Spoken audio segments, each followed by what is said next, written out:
শিল্প বাণিজ্য মন্ত্রী শান্তনা চাকমা আজ সিপাহীজলা জেলার মেলাঘর রাজস্ব সার্কেলের নতুন ডিসিএম অফিসের উদ্বোধন করেন। একই সঙ্গে তিনি মেলাঘর তেলকাজলা এবং সোনামুড়া তহসিল অফিস ঘরের সূচনা করেন। তিনি বলেন, এক দেশ এক নির্বাচন হলে সময়ের যেমন সাশ্রয় হবে, তেমনি অর্থনৈতিক দিক দিয়েও লাভবান হবে দেশ।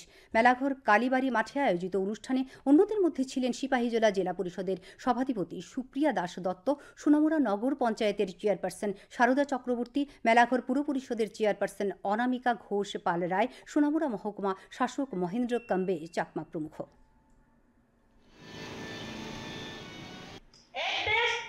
নির্বাচন, সেই এক দেশ এক নির্বাচন আমরা যদি লক্ষ্য করি, বিগত দিনগুলোতে অনেকে নির্বাচন হয়ে গেছে, বিভিন্ন সময়ে বিভিন্ন ক্ষেত্রে নির্বাচন হয়। সেই নির্বাচনগুলো আলাদা আলাদা হয়।